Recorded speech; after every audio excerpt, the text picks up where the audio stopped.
After that day, he became my shadow. He skipped lunch for weeks to buy me rhinestone hair clips. When bullies cornered me, he threw the first punch, not caring if he got beat up in the process. We went to high schools on opposite sides of the city, but that didn't stop him. Every Friday night, he'd bike 10 miles across the city just to see me. I'd walk out the school gates and there he'd be. Leaning against the old oak tree, sweating, panting, but his eyes crinkling into that smile that made my knees weak. Young love is a wildfire. Bright. Consuming. Impossible to hide. He wore his adoration for me like a crown. Now? He wore his disgust the same way. But here is the punchline he doesn't know. This scar? The one he can't stand to look at?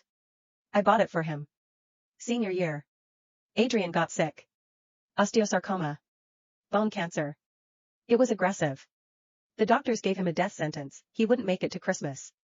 Even his parents had started making funeral arrangements, their hope crushed under the weight of clinical reality. But I refused to accept it. My family guards a secret. An ancient, dark trade passed down through generations of women. We can trade our beauty for the life of the one we love. I sealed the pact. Overnight, Adrian's cancer vanished. His charts cleared. The doctors called it a medical miracle. And overnight, my face split open. A jagged, angry scar carved itself across my skin. My features dulled, my glow extinguished. I went from the girl everyone wanted to be, to the monster everyone avoided. I torched my modeling portfolio. I gave up my dreams, my future, everything, just to keep him alive. Just to protect the bond we had since we were 5. But from the moment my face changed, he pulled away. He couldn't even look me in the eye. He kept taking my time, my effort, my devotion, but he stopped seeing me. He felt entitled to my sacrifice without ever knowing the cost. For years, I'd warmed myself on the cold ashes of our memories. But today? I finally regretted saving him. My phone buzzed in my hand. The 3 dots of a typing indicator bubbled on the screen. Adrian. Patrick says my speech was solid. He wants to push me for the state championship. I need another draft.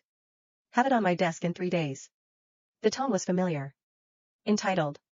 Demanding. The same tone he used when he ordered me to fetch his coffee. I let out a cold, sharp laugh. I typed back, my thumbs hitting the glass hard. Are your hands broken? If you can't write your own speech, don't enter the competition. You're pathetic. Block. It was the first time since his diagnosis that I had said no. A rush of adrenaline spiked through my veins, hot and electric. It felt like oxygen. My phone rang instantly. I answered. Evangeline.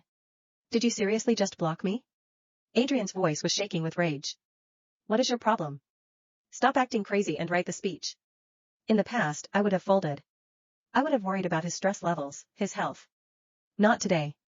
I screamed into the receiver, louder than he ever dared. Who says I can't block you?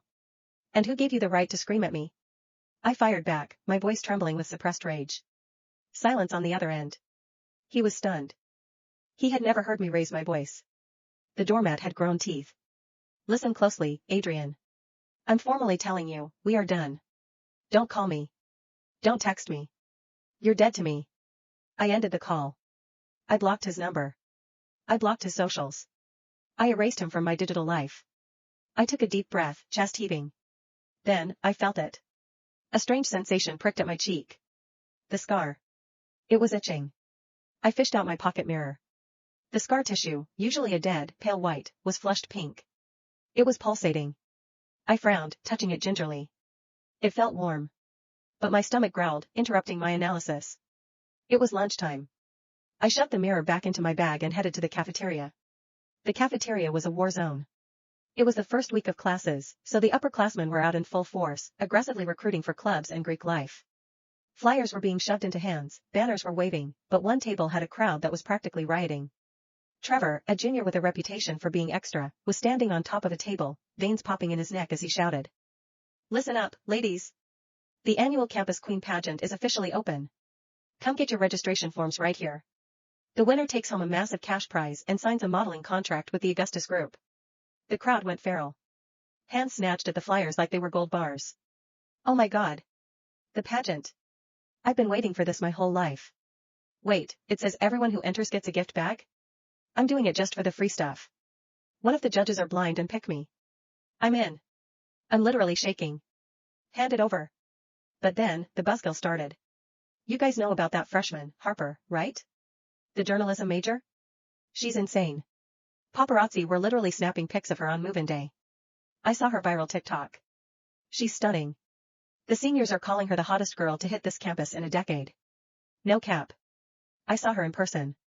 She's dating Adrian, the guy who gave the speech. Honestly? With her in the running, why bother? We're all fighting for runner-up. The energy in the room deflated instantly. Girls who were eager a second ago dropped their flyers on the floor and walked away, defeated before they even started. One of those discarded flyers drifted through the air and landed right at my feet. I bent down and picked it up. Campus Queen Pageant. Winner becomes the brand ambassador for the Augustus Group. Augustus Group. My father's company. A reckless idea sparked. I pulled out my phone, scanned the QR code, and filled out the form. Submit.